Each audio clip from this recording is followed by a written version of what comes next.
इधर चलिए, हम लोग इधर मूव कर जाएंगे उधर का। बच्चा टूट रहा है, टूट रहा है। सूखा नहीं है सर। बताओ रणधीर की खासियत। सर ये टर्मिनेरिया मेंटालिस है, ऑर्नामेंटल प्लांट इसको और ये सेल्फ डिजाइन प्लांट इसको बोलते हैं। ये हमारे यहाँ जब गर्मी जैसे जैसे आएगा ये बिल्कुल हरा सा हो जाएगा, आपको बढ़िया ये अपने से डिजाइन बनते चले जाएगा, ऐसे सिगरेट 15-20 फीट तक जाएगा। सूखा नहीं है सर, टेम्परेचर में गाड़ी खा जाता है।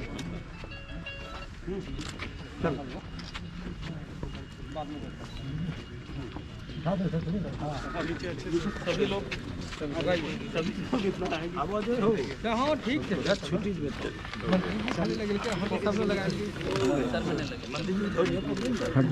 प्लास्टिक नहीं निकलवा दीजिए, प्लास्टिक हटवा दो भैया, प्रोग्रेस रुक जाएगा। प्लास्टिक जड़ नहीं फैल पाएगा। प्लास्टिक खत्म, ठीक है चलिए।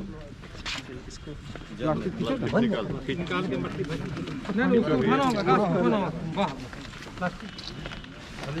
रणधीर सर, रणधीर सर थोड़ा सा अरे गोपाल है, मेरा जोर लगा भैया हम लोग रुके डालने दीजिए, फोटो मारने के लिए। पानी दो थोड़ा सा।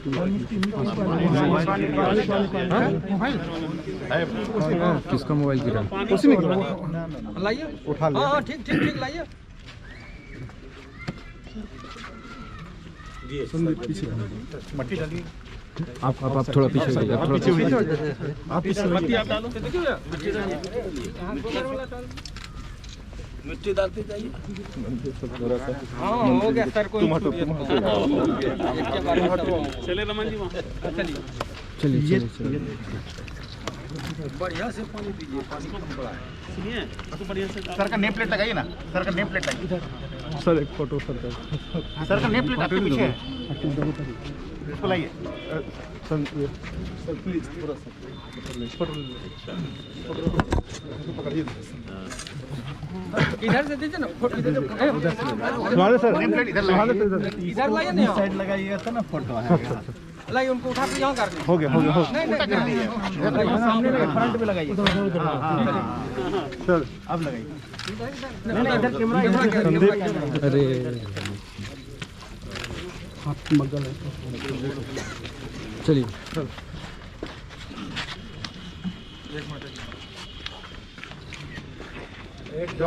नहीं उधर से नहीं, उधर से फोटो नहीं आएगा ना सर, इधर से। रणधीर हाँ बस इन तक आपको सब फोटो मिल जाएंगे। आप परेशान ना हो। रणधीर पानी पहले पानी दीजिए, स्प्रे तो बाद में।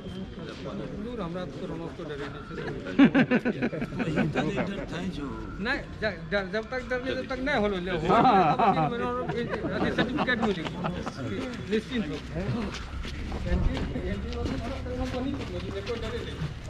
पीछे पीछे पीछे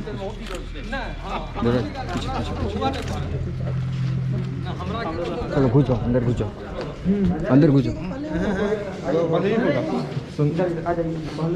इधर है थोड़ा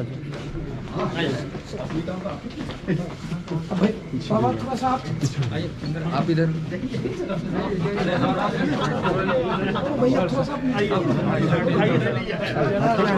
हम आ गए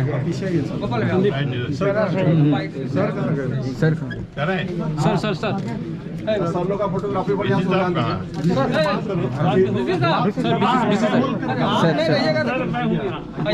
सर आ गया सर थोड़ा पीछे हो जाए। फोटो लेने निकलिए। 1 मिनट फोटो ऑफ करने को सर के साथ। अरे आप जाइए ना ऐसे करके सर इधर चलिए सेंटर चलिए, सेंटर सेंटर हो जाइए। अरे यू टाइप का बन जाए।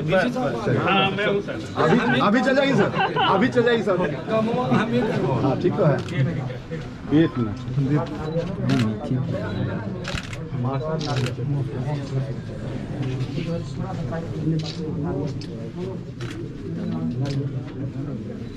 दो हिल आइएगा तो फोटो आएगा। वो होता है। उसके बाद नारियल फूटेगा थोड़ा सा यहाँ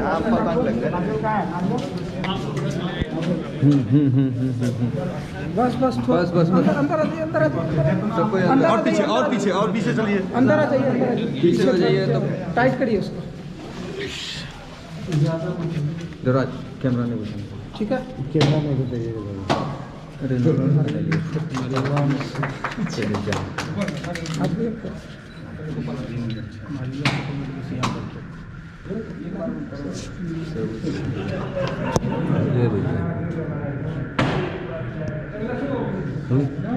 नहीं मिलेगा।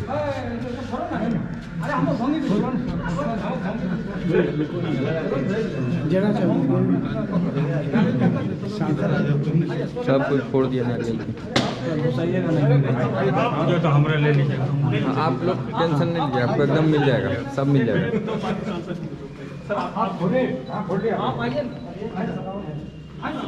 यहीं से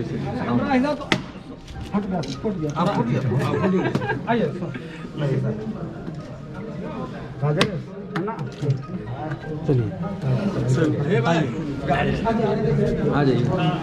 अंदाजा जो दिशा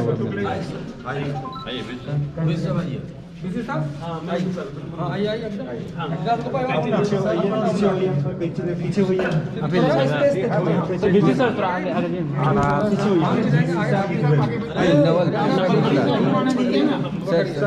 कैमरा पीछे रखिए, कैमरा पीछे रखिए।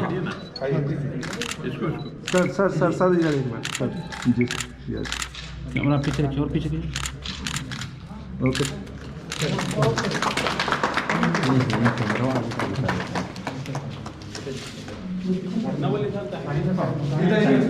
सर सर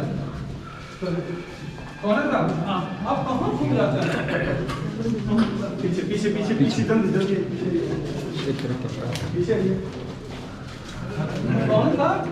अरे आप आइए सर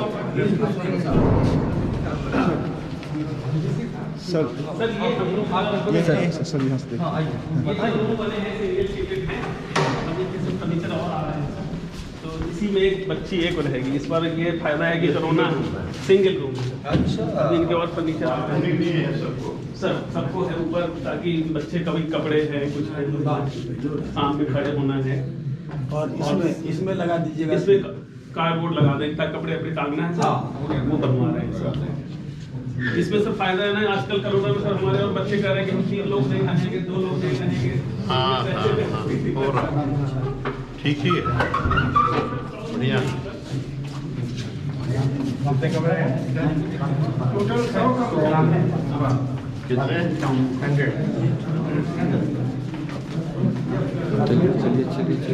चलिए। सर इसमें ग्राउंड फ्लोर में 20 कमरे हैं। बस ठीक है। अच्छा, ये लैट्रिन बाथरूम, टॉयलेट, नहान घर है। नहाने बाथरूम दोनों। सर इसमें 20 कमरे नीचे, उधर डाइनिंग स्पेस और हर किचन तल्ला है। में हर तल्ला में हर कितना तल्ला में 40 बाथरूम कमरे है? हैं। सेकंड में 40, फिर थर्ड में 40। 4 हैं सर। दोनों तरफ है ना? दोनों अब सीधे हम लोग ऑडिटोरियम में चलते हैं सर। हाँ, चलिए। ऑडिटोरियम पीछे आओ। चलिए sir sir sir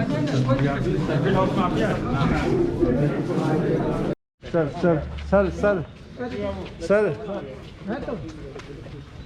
sir Jhaji Jhaji ओ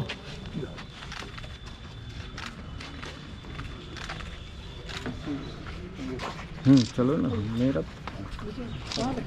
कमर में पाइप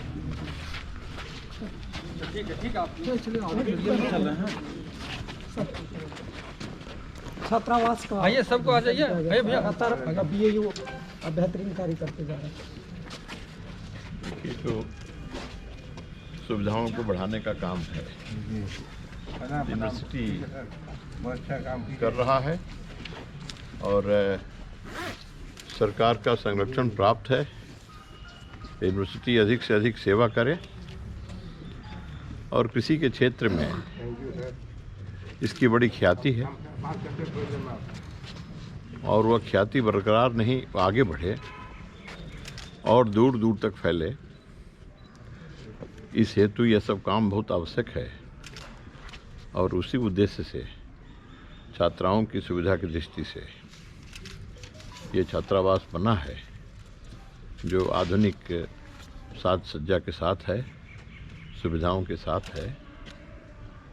इसलिए मैं समझता हूँ कि इस विश्वविद्यालय में अध्ययन करने वाले छात्र छात्राओं को सहूलियत मिलेगी और मैं धन्यवाद देता हूँ इस विश्वविद्यालय के वाइस चांसलर साहब को और उस पूरे विश्वविद्यालय परिवार को कि उन्होंने बढ़िया और यह काम करवाया है। यह छात्रावास बन करके अपने समय के हिसाब से तैयार हो गया। अब छात्र इसका उपयोग करेंगे, छात्राएं इसमें आएंगी और सुचारू रूप से उनकी पढ़ाई हो पाएगी। इसलिए इस दृष्टि से इस काम में सारे लोगों को मैं बधाई देता हूं, जो लोग लगे थे, और सभी धन्यवाद के पात्र हैं। सर, इस विश्वविद्यालय में आप पहली बार आए हैं? हाँ, जरूर पहली बार क्या आए फील हैं। कर रहे हैं? हमको अच्छा लग रहा है। पहली बात तो ये कि इसकी विशालता को देख करके मैं मुग्ध हूँ। इस प्रकार का विश्वविद्यालय बिहार में और अपने पूरे साधन संसाधनों से लैस होकर के है, यह हमारे लिए गर्व की बात है। और इस पूरे विश्वविद्यालय से परिवार को भी मैं बधाई देता हूँ और यह उम्मीद करता हूँ कि आपके परिश्रम से इस विद्यालय की जो सुंदरता है, साथ साथ इसका गौरव भी वैसे ही बना रहेगा। इसके विकास में आपके ये आप मैंने क्या इस पे कहेंगे, इसका विकास? और देखिए, विकास के दृष्टि से तो बिहार के माननीय मुख्यमंत्री जितना सजग रहते हैं और उनकी रुचि भी है इसमें, तो उन्होंने बड़े पैमाने पर काम किया। कभी पैसा को, धन को, राशि को कभी आड़े नहीं आने दिया और ऐसे कामों में खुल करके वो आगे आते हैं। और यही कारण है कि विश्वविद्यालय की सुंदरता भी बनी हुई है और इसको वह गौरव भी प्राप्त है जो इसे प्राप्त होना चाहिए, जिसका हकदार है यह विश्वविद्यालय। चलिए लाल जी, फिर वहाँ कार्यक्रम है, सबका संबोधन।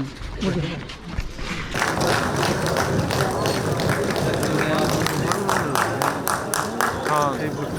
हाँ, ये तो वही है।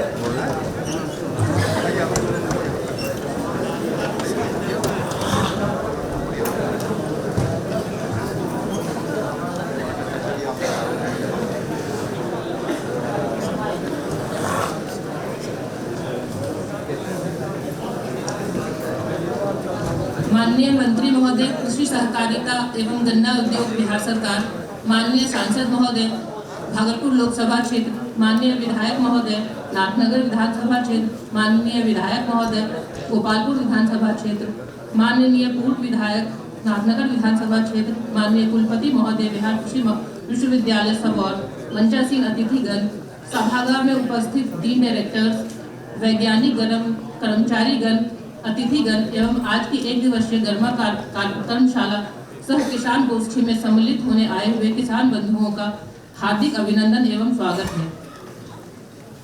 कार्यक्रम की शुरुआत हम अपने अतिथियों के स्वागत से करेंगे और इस क्रम में मैं सबसे पहले अपने माननीय कुलपति महोदय से आग्रह करूंगी कि वो माननीय मंत्री महोदय का स्वागत पुष्प गुच्छ एवं अंग वस्त्र देकर करें।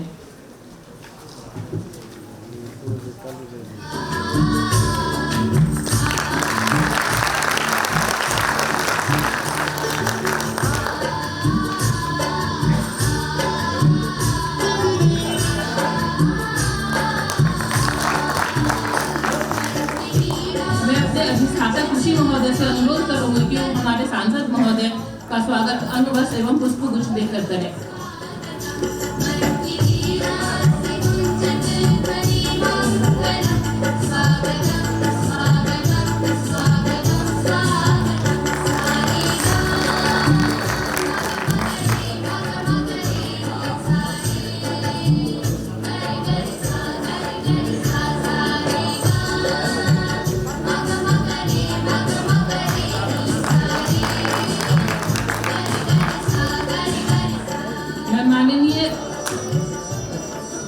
निदेशक छात्र कल्याण बिहार कृषि विश्वविद्यालय सबौर से आग्रह करूंगी कि वो विधायक गोपालपुर श्री नीरज कुमार का स्वागत पुष्प एवं नरेंद्र कुमार नीरज का स्वागत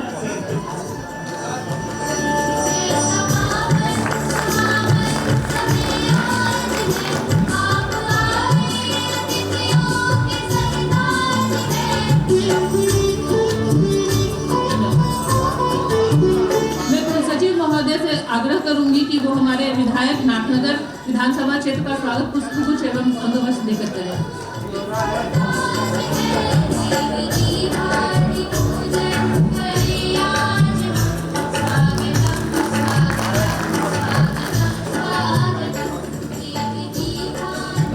मैं माननीय सह निदेशक प्रसार शिक्षा महोदय से आग्रह करूंगी कि वो भूतपूर्व विधायक नाथनगर विधानसभा क्षेत्र का स्वागत पुष्पगुच्छ एवं अंगवस्त्र देकर करें।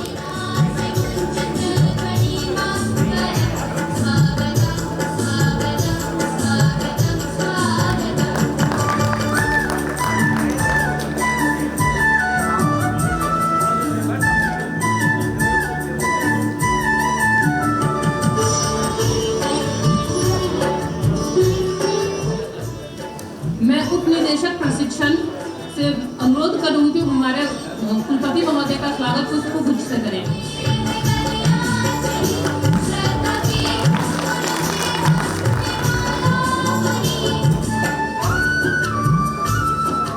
मैं शिक्षकेतर कर्मचारी के अध्यक्ष माननीय संजय कुमार मिश्रा जी से अनुरोध करूंगी कि वो माननीय मंत्री जी का स्वागत पुष्पगुच्छ देकर करें।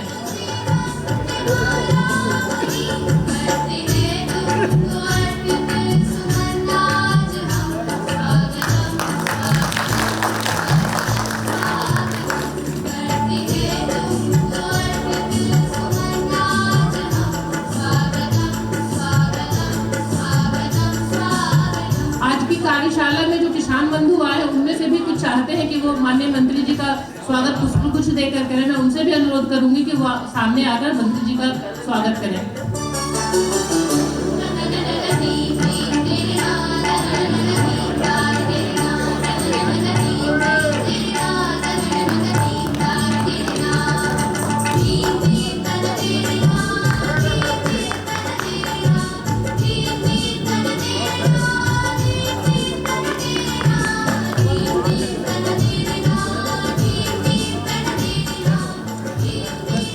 रिवाजों के अनुसार किसी भी कार्यक्रम का शुभारंभ दीप प्रज्वलित कर किया जाता है।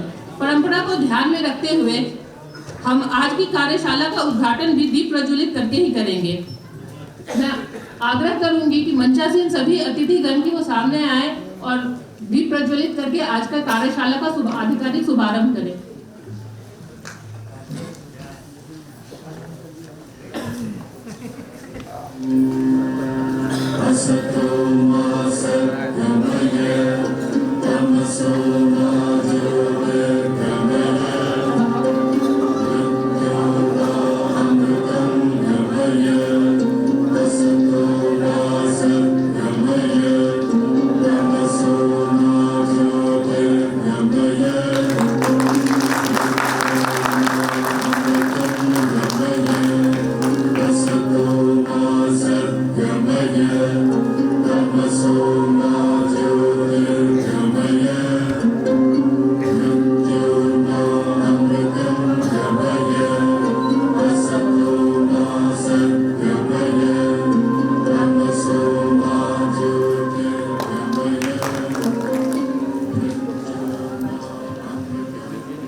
बिहार कृषि विश्वविद्यालय सबौर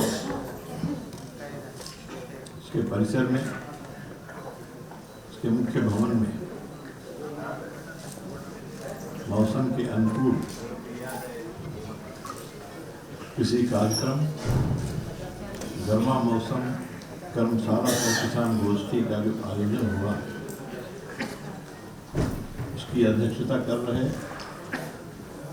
इस विश्वविद्यालय के के कुलपति महोदय श्री R.K. सुहाने जी, मंच पर आसीन और लोकप्रिय सांसद माननीय अजय मंडल जी, मंच पर आसीन लोकप्रिय माननीय विधायक श्री नरेंद्र कुमार नीरज जी, माननीय विधायक आदरणीय मोहम्मद अली अशरफ सिद्दीकी जी, माननीय पूर्व विधायक आदरणीय लक्ष्मीकांत मंडल जी, विश्वविद्यालय के रजिस्ट्रार साहब, इस अवसर पर उपस्थित कृषि वैज्ञानिकगण, जिला के कृषि पदाधिकारी, विश्वविद्यालय परिवार के सभी सदस्यगण,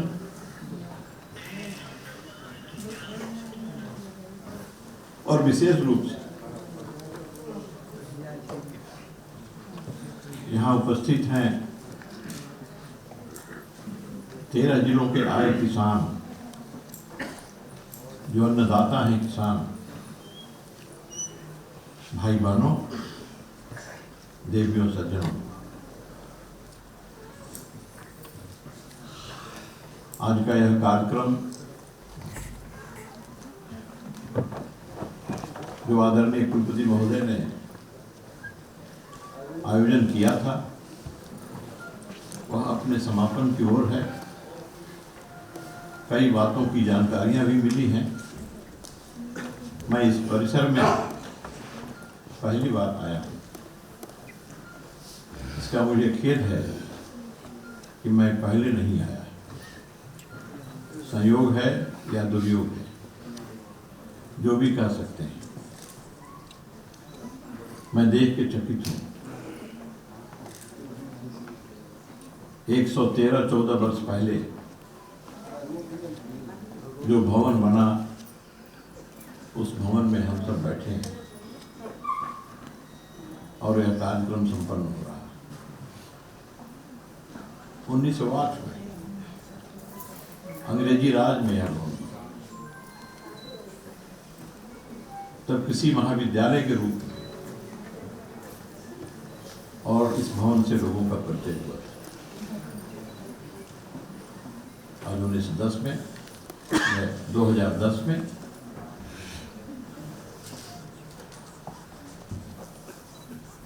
यह विश्वविद्यालय का स्वरूप ग्रहण पाया।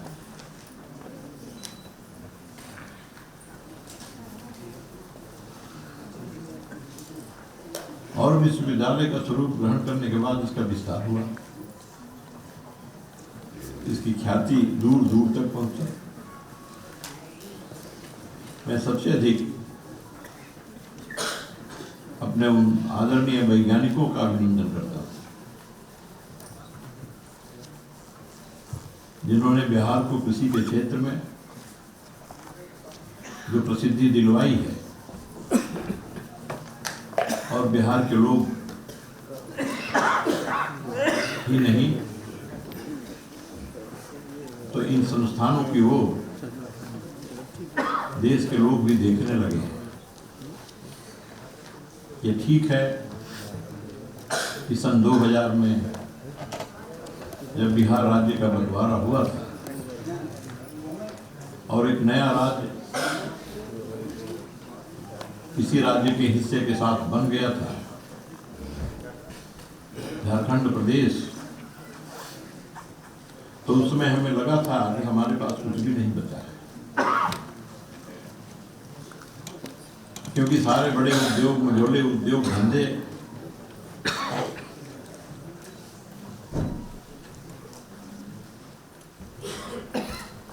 संपूर्ण खान खनिज के क्षेत्र, पूरी वन संपदा, और यही नहीं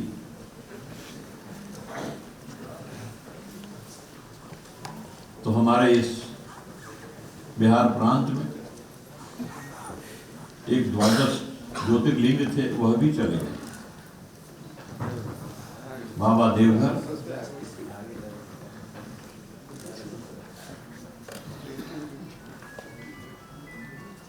और इस दृष्टि से लगा कि हमारे पास कुछ बचा नहीं, लेकिन हमारे पास इतिहास का बहुत बड़ा हिस्सा शेष है।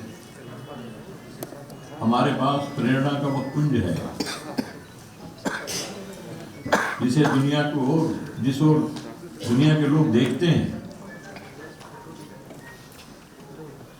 हमारे पास यहाँ अंग देश है, यह विक्रमशिला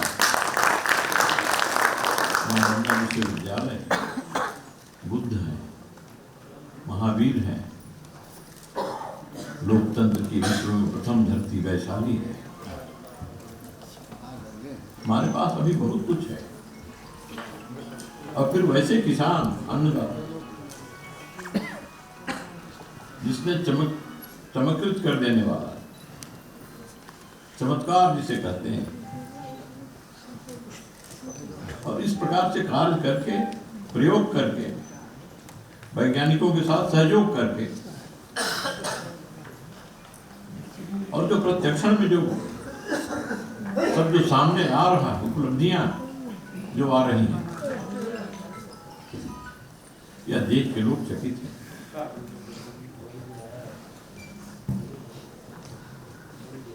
जरूरत है हम सब लोग मेहनत करें, प्रयास करें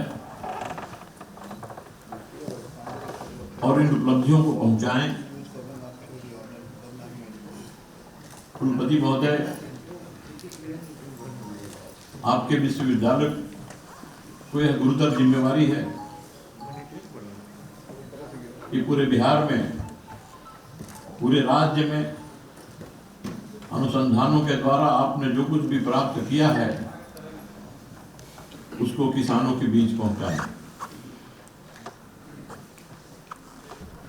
टुकड़े टुकड़े में किसान आते हैं, आज भी कई जिलों से आए हैं किसान, कुछ यहाँ से देख सुन समझ के जाएंगे, अपने यहाँ कुछ करेंगे।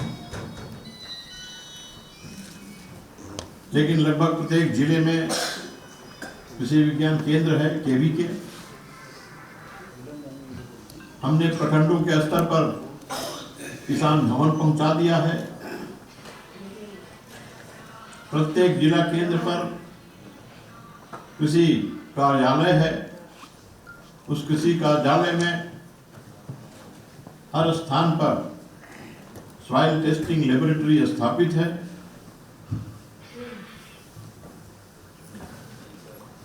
जहां से मिट्टी का जांच कर हेल्थ कार्ड दिया जाता है।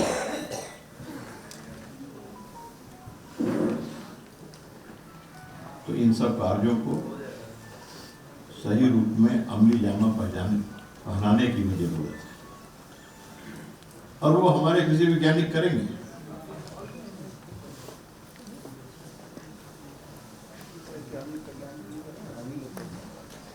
जो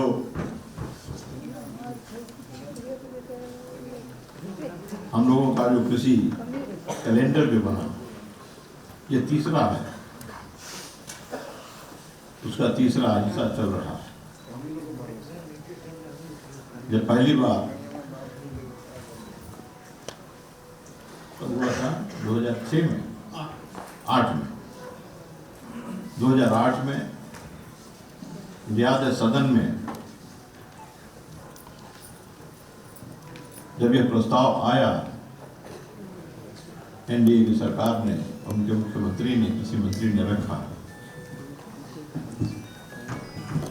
तो विपक्ष में बैठे लोगों ने हंसी उड़ाई।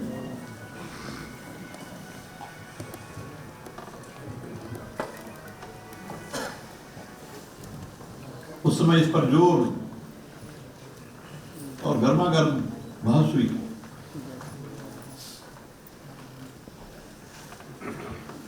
लेकिन सब एक बात पर सहमत थे कि हमारे पास केवल कृषि की जमीन बची है, खेती बाड़ी ही बची है, तो हम इसके अतिरिक्त कर क्या सकते हैं। अब तो बिहार का विकास का सपना इसी में सन्निहित है। इसलिए सदन भी एक है।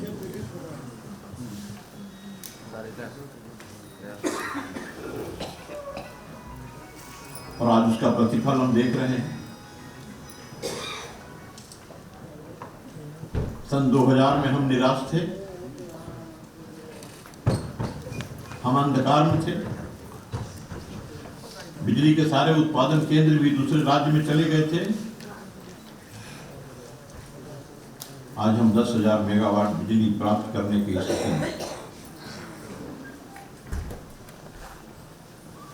यही नहीं तो किसानों के लिए अलग फीडर, सिंचाई के लिए हर खेत को पानी, जहां इस सरकार ने संकल्प किया है जल जीवन हरियाली किसानों के लिए, यह योजना किसानों को समर्पित है। अभी कह रहे थे हमारे किसान भाई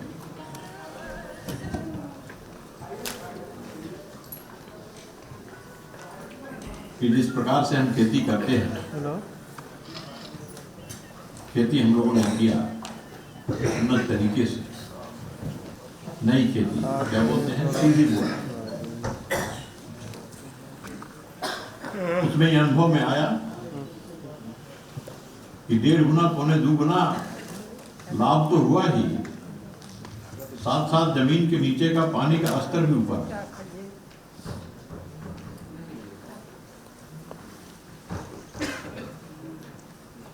हमारे कृषि वैज्ञानिकों की अद्भुत सोच। तो इस प्रकार से हम पर्यावरण की भी रक्षा करेंगे,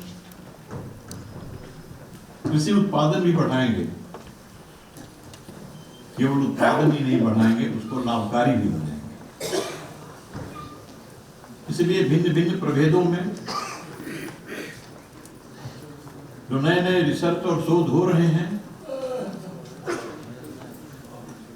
उनके अनुकूल परिणाम भी दिखाई पड़ रहे हैं। केवल धान में नहीं, केवल गेहूं में नहीं, तो विभिन्न फसलों में, चाहे खेती सब्जी की हो, फल की हो, फूल की हो,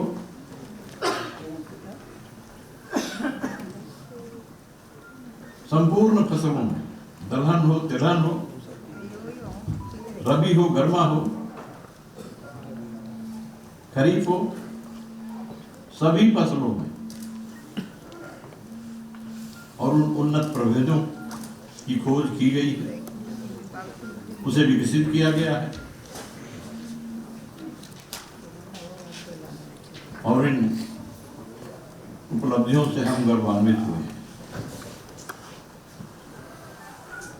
अब हमारे पास जो साधन और संसाधन हैं, उन साधन संसाधनों का भरपूर उपयोग करते हुए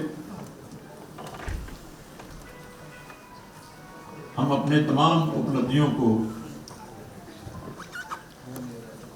राज्य के अंदर कोने कोने में जहां किसान है वहां पहुंचा देना है। किसान स्वयं उनका प्रयोग करें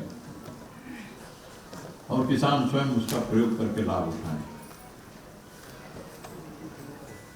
मैं चाहूंगा हमारे मित्र, हमारे साथी गोपाल मंडल जी कह रहे थे कि उनके इलाके में, इसी जिले में, और एक बड़ा इलाका जो एक प्रकार से बंजर हो गया, उस जमीन की फर्टिलिटी खत्म हो गई। ऐसा क्यों हुआ? कारण वैज्ञानिकों को पता करनी चाहिए। लेकिन सरसरी तौर पर इन बातों को देखने सुनने के बाद मुझे ये प्रतीत हुआ कि शायद खेती के दौरान कहीं अंधाधुंध खाद इस प्रकार की मैनरिंग नहीं की गई, कहीं कि उसके कारण जमीन बंजर हो गई। आज जरूरत है इस बात की, हम जाने कि हमारी मिट्टी में क्या उसकी आवश्यकता है। यूरिया की आवश्यकता नहीं है, यूरिया डाले जा रहे हैं। डीएपी की आवश्यकता नहीं है, वो डाले जा रहे हैं। हम आवश्यकता नहीं समझ रहे हैं मिट्टी को। आखिर इस शरीर में विटामिन ए, बी, सी, 12 क्या चाहिए, ये तो जांच के बाद पता चलेगा। लेकिन हम सारा विटामिन हम खाएंगे तो उसका दुष्प्रभाव भी हमें भोगना पड़ेगा, यह शरीर भोगेगा। और हमने ऐसा किया है और मिट्टी हमारी भोग रही है। हम लोगों ने मुकम्मल इंतजाम करने का प्रयास किया है इसका कि प्रत्येक किसान अपने मिट्टी का हेल्थ कार्ड ले, उस मिट्टी का जांच करवाए। हम जिला केंद्रों तक उस प्रयोगशाला को, मिट्टी जांच की प्रयोगशाला को पहुंचा देने में, उपलब्ध करा देने में सफल हुए हैं। लेकिन प्रखंड स्तर तक भी इसको ले जाएंगे। हम कोशिश करेंगे कि आप जो दूर दूर से ट्रेनिंग लेने आते हैं तो ट्रेनिंग प्रशिक्षण प्राप्त करने की व्यवस्था उस इलाके में हो। हमारा किसान भवन है, हमारा केवीके है, हम ऑडिटोरियम भी बनाएंगे जगह जगह पर। और यहाँ के जो प्रोफेसर हैं, जो कृषि वैज्ञानिक हैं, जो इसके एक्सपर्ट हैं, विशेषज्ञ हैं, वो वहां जाएंगे और उन्हें ट्रेनिंग देंगे। अब उन गांवों में किसानों के बीच सबौर विश्वविद्यालय पहुंचेगा, उन्हें विश्वविद्यालय में उतने दूर से आने की आवश्यकता न पड़े, हम ये सोच रहे हैं।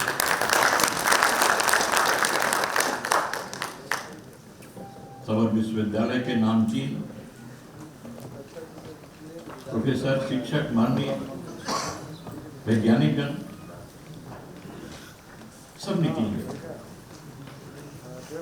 एक प्रकार के आंदोलन, क्रांति जैसा दृश्य पैदा हो, क्योंकि हमारे पास इसके अतिरिक्त कुछ बचा नहीं है। उत्पादन तो हमने बढ़ाया है, लेकिन खेती को लाभकारी नहीं बना।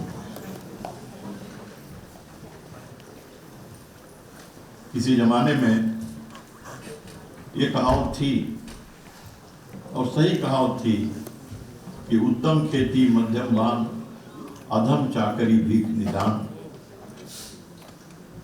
यानी नौकरी सबसे अधम काम, चाकरी, नौकरी, और सबसे उत्तम, सबसे श्रेष्ठ काम क्या है? कृषि, खेती।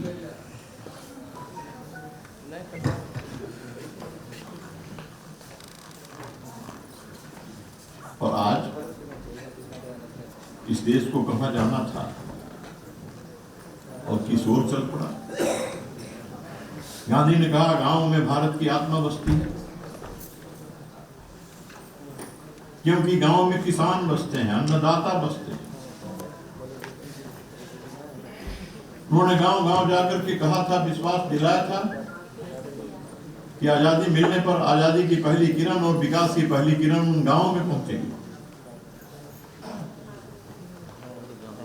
विकास की धारा वहीं फूटेगी, वहीं से फिर देश के कोने कोने में जाएगी। लेकिन ऐसा नहीं हुआ। विकास शहरों का हुआ, गांव उजड़ गए, शहरों की आबादी, शहरों का आकार बढ़ गया। अनेक प्रकार इसके कारण विकृतियों के शिकार शहर हुए। आबादी संतुलन में भी गड़बड़ी हुई। कहां 80% गांव में रहने वाले लोगों की तादाद आज 70% हो गई, 60% हो गई। शहरों में रहने वालों की आबादी 40% से अधिक हो गई। रहने का जगह नहीं है, पीने का पानी नहीं है, स्वच्छ वातावरण की समस्या है,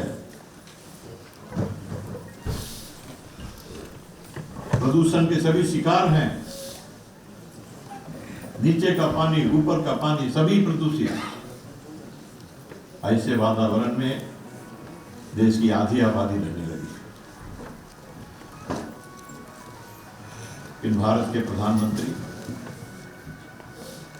यशस्वी प्रधानमंत्री नरेंद्र मोदी ने इसको अनुभव किया। गांधी के सपनों का भारत और जिस आजादी के लिए लड़ाई लड़ी गई थी, स्वराज्य देश का यानी स्वराज्य गांव का, इसलिए ग्राम स्वराज्य की लड़ाई गांधी के नेतृत्व में लड़ी गई थी। शहरों को आजादी मिली, लेकिन गांव गुलामी के दंश झेल हुए।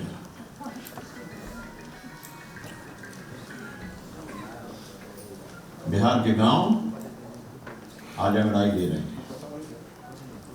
केंद्र और राज्य की सरकार माननीय मुख्यमंत्री नीतीश जी के नेतृत्व में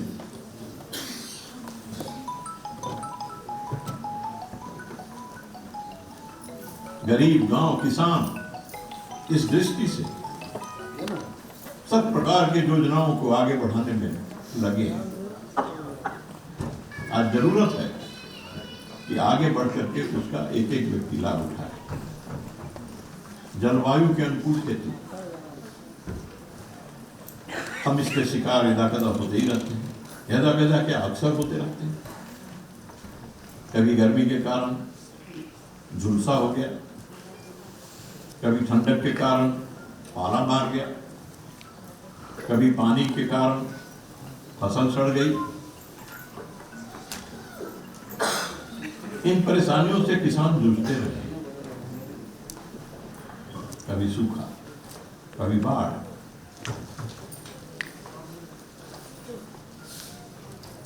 तो आज सरकार ने और किसानों ने भी संकल्प किया है कि हम उन परिस्थितियों से भी जूझेंगे और विजय प्राप्त करेंगे। हम वैसे प्रभेदों का भी हम आविष्कार कर रहे हैं। हमारे वैज्ञानिक जीतोड़ परिश्रम कर रहे हैं। हम अपनी हिकमत लगा रहे हैं।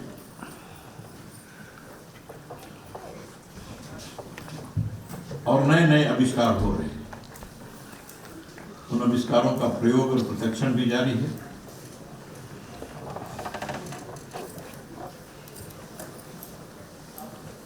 हम चाहेंगे उन इलाकों में, गोपाल मंडल जी जो कह रहे थे, उन इलाकों की मिट्टी मंगा करके उसका जांच करवाया जाए। और धान का कटोरा जिसे कहा जाता है, जहां से मैं आता हूं शाहाबाद, सब जानते हैं। शाहाबाद में सबसे पहले देश की पहली नहर बनी और 1873 में नहर बन करके तैयार हो गई। और धान की खेती के लिए वो इलाका मशहूर हो गया, देश में मशहूर हो गया। जापान से धान की उन्नत खेती सिखाने के लिए, प्रशिक्षण देने के लिए जापानी आए तो शाहाबाद में आए, आरा में जापानी फार्म खोला गया। और उस समय जो तकनीक आई थी नई, एक फूट पर ऐसे नाप के फूट और आम का पल्लो बांध करके रस्सी में, और खेत के एक किनारे से दूसरे किनारे पर उसको पकड़ा जाता था। और हर आम का पल्लो जो था, आम का पत्ता जो था, उसके सामने में धान का पौधा, वो बिचड़ा गाड़ा जाता था। इस प्रकार की एक विकसित रोपने की पद्धति आई।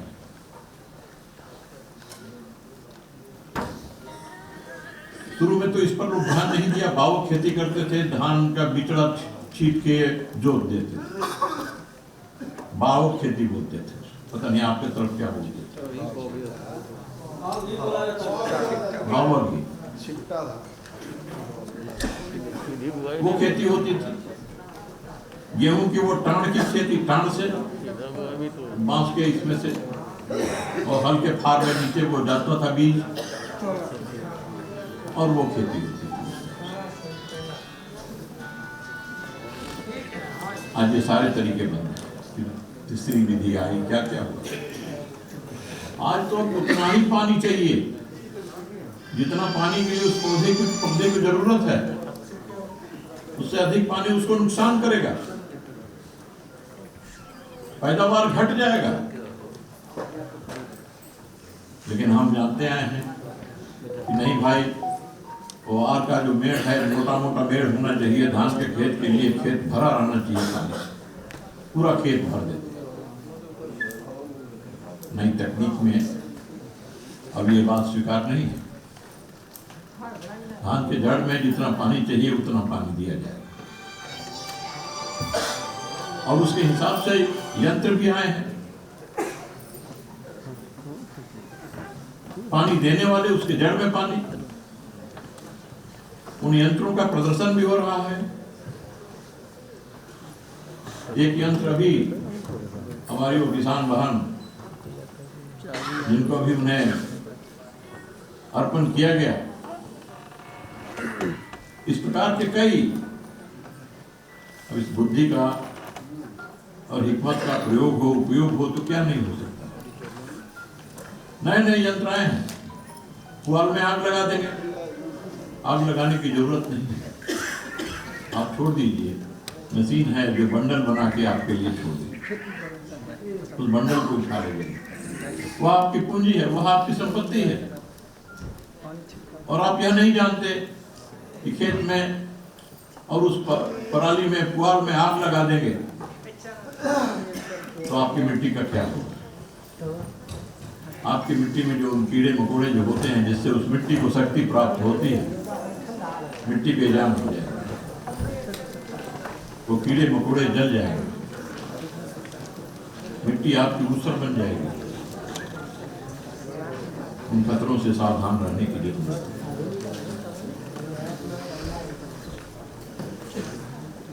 ये बुराइयां पश्चिम से आई हैं,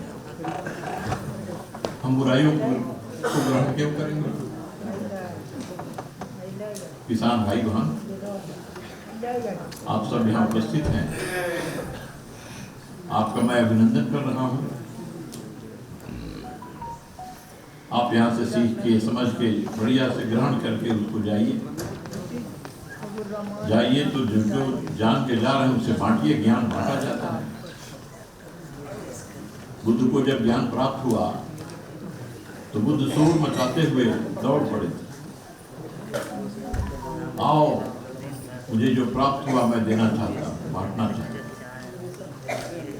लोग इकट्ठा होते गए, बुद्ध शोर करते आगे बढ़ते गए। जब उन्होंने देखा कि हजारों लोग मेरे पीछे आ गए, तो एक स्थान पर रुके, वह गिरपुर पर्वत था राजगीर में, उस स्थान पे उन्होंने जो ज्ञान प्राप्त किया, बुद्ध महान हो गए।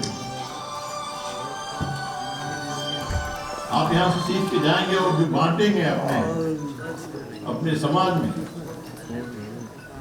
अपने किसान भाइयों के और सबके बीच में। आपको लोग आदत के दृष्टि से आप उनकी उन्नत खेती करवा देंगे, उन्हें जो फायदा होगा आपके आभारी होंगे।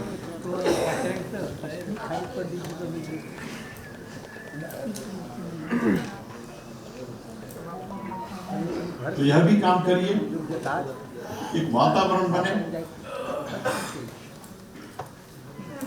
हम उन्नत खेती करेंगे, हम मौसम के अनुकूल खेती करेंगे,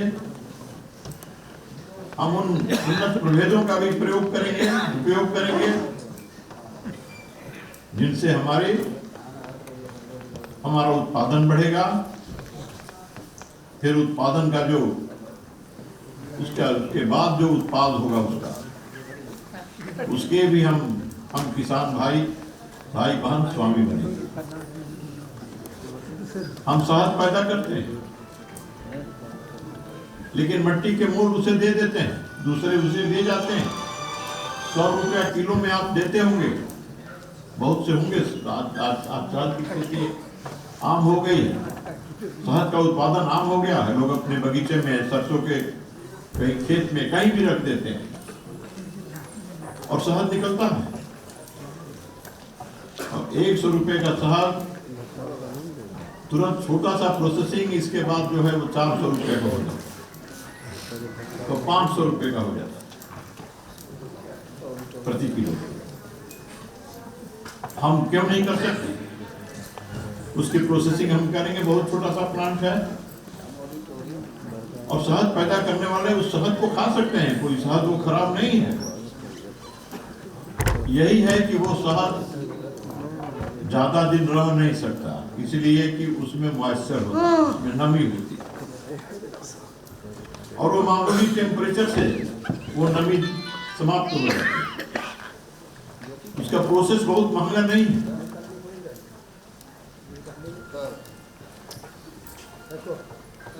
तो इस प्रकार से जो उत्पादन के प्लांट हैं, दलहन में है, तिलहन में है, फलों में है, टमाटर हम बेच देते हैं, उसका केचप कलकत्ता से बन के आता है, चटनी बढ़िया से उसकी पैकिंग होती है, चमकदार उस डिब्बे में, वहां से बंद होकर के आता है।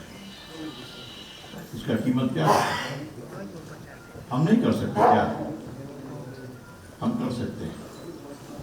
किसान भाई बहनों, आप बताइए सबको कि सरकार भी इसके लिए तैयार है कि आप अपने उत्पाद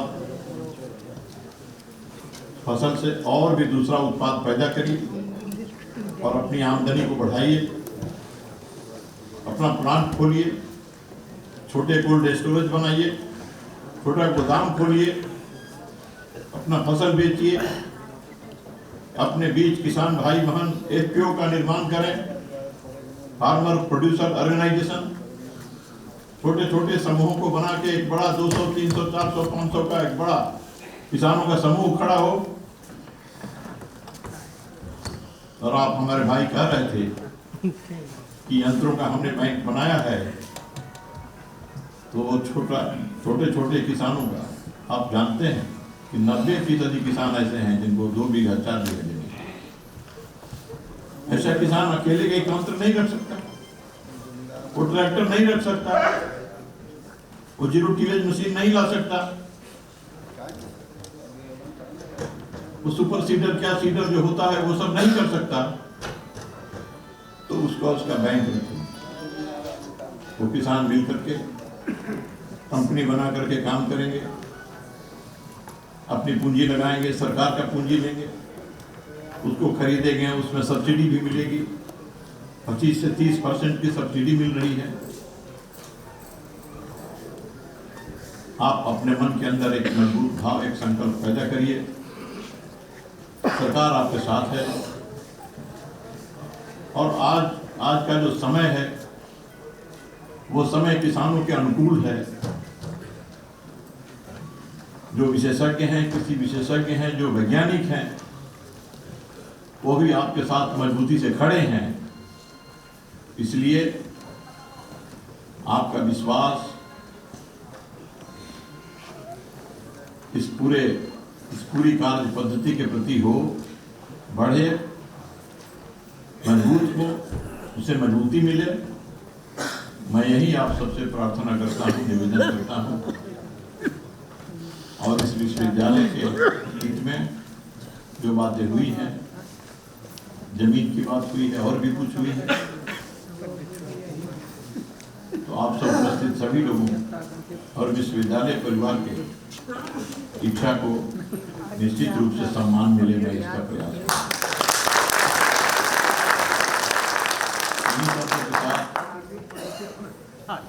आप सब भाइयों बहनों, देवियों, सज्जनों, किसान भाइयों, माननीय वैज्ञानिक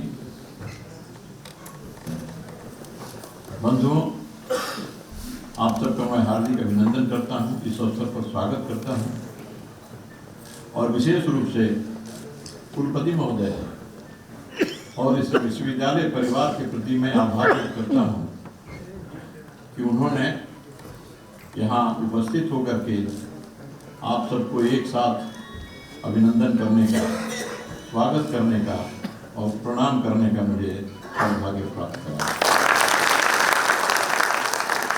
पुनः एक बार आप सबके प्रति आभार व्यक्त करते हुए मैं अपनी बात को समाप्त करता हूँ। भारत माता की जय।